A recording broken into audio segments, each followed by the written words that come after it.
So then, I'm currently back in London, and this urban sprawl of a monstrosity makes every other city I've ever visited seem cheap. Not that the quality of goods and services are superior on a global level, quite the contrary, to be honest. But it should be said why. London, but more specifically the City of London, has carved out a very profitable niche for itself over the years.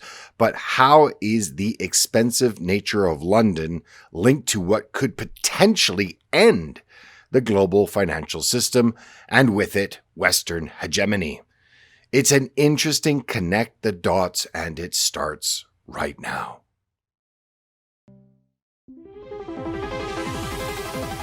Hi everyone, just to let you know, I have some old favorites as well as new t-shirt designs on sale right now. Link to find them is in the description, and would like to thank you in advance as it really does help the channel, as for years now content like this has been put into an algorithmic black hole as well as being demonetized. So thanks again, as well as I'm pretty sure you'll find something you will like. Of course, while there are lesser centers, Tokyo, New York, and the City of London are the so-called command and control centers of the global financial system. However, London is different from the rest. But first, we must go back a little bit.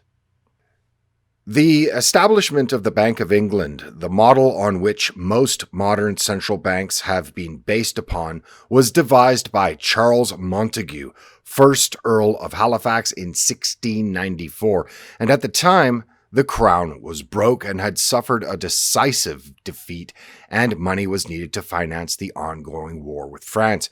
In return for the needed money, a private group of financiers led by Montague proposed that the group were to be incorporated as the governor and company of the Bank of England, with long-term banking privileges, including the issue of banking notes.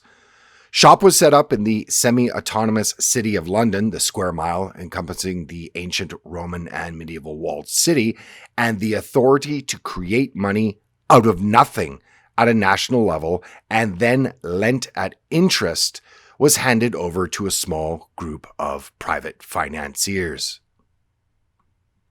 In modern times, banking has become extremely sophisticated, but the underlying mechanisms remain the same. While the Bank of England was, in theory, nationalized in 1946, the bank still lends the government that supposedly controls it money at interest. In fact, as recently as 2015, the government of the United Kingdom has just finished paying the interest on debt accrued during the First World War, the Crimean War, and wait for it, the Napoleonic Wars. It's not only the autonomous nature of the city, a kind of Vatican at the center of the London metropolis. And there is a reason why London has oligarch, chic, and those of nefarious ilk all living together, and it's not for the weather and it's not for the food. The New York Times has stated that the City of London is the main nerve center of the darker global offshore system that hides and guards the world's stolen wealth, and that it, taken together with its partially controlled territories overseas, Britain is instrumental in the worldwide concealment of cash and assets. And central to it all are the city's spider web of tax havens, such as the Cook Islands, the British Virgin Islands, and Jersey, which is one of the Channel Islands, which can operate like a smuggler's cove. The wealthy and nefarious take their money there to protect it, but also to escape from rules, laws, and taxes they don't like. Indeed, estimates of wealth held in tax havens, that the city acts like a giant Hoover, range from 6 trillion to 36 trillion US dollars. And then going back to the absurd cost of living in London, and in particular its housing, it doesn't take a genius to understand that a lot of this ill-gotten loot that is sloshing around London has made its way into the local property market, where rows of houses lay empty, but in turn drive up the entire market. Now then, Nicholas Wilson, a financial services whistleblower who was fired by a UK law firm, Waitmans, after exposing millions of pounds in unfair customer charges, claims that the City of London relies on dirty money and says that the world economy would collapse if the city stopped laundering it. Italian journalist Roberto Saviano, who has spent most of his career investigating the mafia, claimed Britain was the most corrupt country in the world. He says that if I asked you what was the most corrupt place on earth, you might tell me, well, it's Afghanistan, maybe Greece, Nigeria, the south of Italy. And I will tell you it's the UK. It's not the bureaucracy, it's not the police, it's not the politics. But what is corrupt is the financial capital.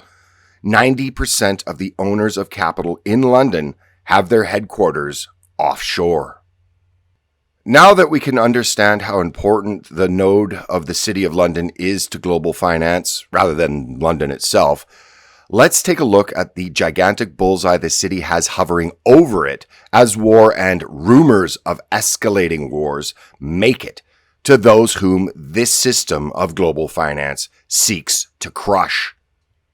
Threats of escalation are reaching a cacophony of such stupidity in the corridors of power in the West that accidents surely can happen, but also belligerent and arrogant bad choices can also. Now, totally gaming this, and this is absolute speculation, how could a reasonably powerful near-peer or middling power that is being attacked militarily by Western nations respond without crossing the Rubicon of global nuclear Armageddon that the West is currently seeking and escalating toward? And how would they do so without taking any life in return? Well, perhaps IRA style. Again, this is completely speculative, and again, I'm just gaming this, but what one could do if one was a middling power could provide the target with a set amount of time to evacuate all the people from the city, and then devastate the square mile with conventional armaments, say, for example, hypersonic missiles, for which there is little to no defense against, to signal that the red line has been breached and no further attacks will be tolerated on their home soil.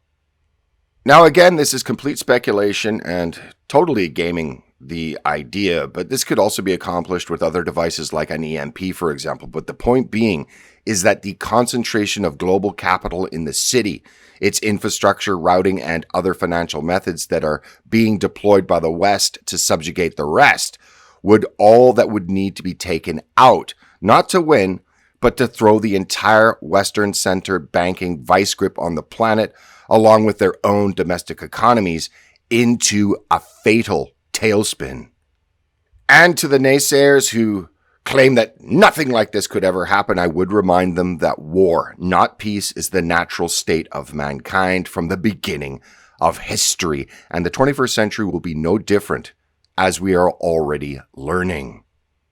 Nathan Rothschild of the powerful banking family said once, "Give me control of a nation's money and I care not who makes its laws."